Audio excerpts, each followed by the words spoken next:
میرے بھائی اور دوستو، زندگی کی اس بھاگ دوڑ میں جہاں ہم سر سے لے کر کے پیر تک گناہوں میں ڈوبے ہوئے ہیں، زندگی کے ہر موڑ پر اللہ تبارک و تعالیٰ کو ناراض کر دینے والے کام کر رہے ہیں،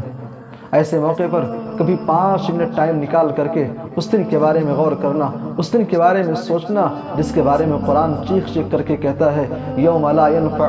مال ولا بنون۔ اے نادان انسان، جس مال کے چکر میں، جن اولاد کے چکر میں پڑ کر کے تو حلال و حرام کو بھول بیٹھا، اللہ سے غافل ہو گیا، رسول سے غافل ہو گیا، شریعت سے غافل ہو گیا، قرآن سے غافل ہو گیا، موت کا ڈر، قیامت کا خوف تیرے ذہن و دماغ سے نکل گیا، اے نادان انسان سن لے، یوم لا ينفع مال ولا بنون۔ کل قیامت کے دن جب اللہ کے سامنے تو حاضر ہوگا، اللہ کے سامنے جب تیری پیشگی ہوگی، اللہ کے سامنے جب تو اپنی زندگی کے کرتوتوں کا ایک ایک عمل کا حساب دے رہا ہوگا، یوم لا ينفع مال ولا بنون، وہاں نہ تو مال کام آئے گا، نہ اولاد کام آئے گی، نہ دولت کام آئے گی، نہ بچے کام آئیں گے۔ ارے کام آنا تو بہت دور کی بات ہے، قرآن تو یہاں تک کہتا ہے یوم یفر المرء من اخیہ وامہ وابیہ وصاحبتہ وبنیہ لکل امرئ منہم یومئذ شأن یغنیہ۔ انسان قیامت کے دن اپنے بھائی کو دیکھ کر بھاگے گا، اپنی ماں کو دیکھ کر بھاگے گا، اپنے باپ کو دیکھ کر بھاگے گا، اپنی بیوی کو دیکھ کر بھاگے گا،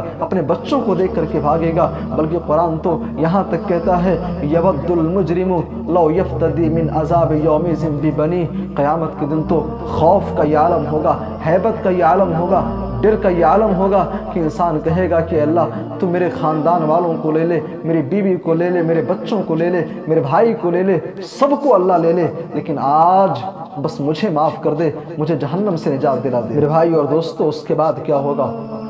روشنی گل کر دی جائے گی، چاروں طرف اندھیرا چھا جائے گا، بال سے زیادہ باریک، تلوار سے تیز پل صراط سے گزرنے کا حکم ہوگا۔ کچھ لوگ بڑی آسانی سے گزر جائیں گے، بہت سے بدنصیب ایسے ہوں گے جو پل صراط کراس نہیں کر پائیں گے، وہ جہنم میں چلے جائیں گے، جنتی جنت میں چلے گئے، جہنمی جہنم میں چلے گئے۔ اللہ تبارک و تعالیٰ فرشتے کو حکم دے گا کہ موت کو لایا جائے، موت کو جنت اور جہنم کے بیچ میں رکھا جائے گا۔ فرشتہ جنتیوں کو خطاب کرے گا، اے جنتیوں هل تعرفون ھذا، اسے پہچانتے ہو کون ہے؟ اے جہنمیوں هل تعرفون ھذا، اسے پہچانتے ہو کون ہے؟ جنتی بھی جواب دیں گے، جہنمی بھی بول پڑیں گے، کہیں گے ہاں یہ موت ہے، اسے کون نہیں پہچانتا۔ اس کے بعد جنت اور جہنم کے بیچ میں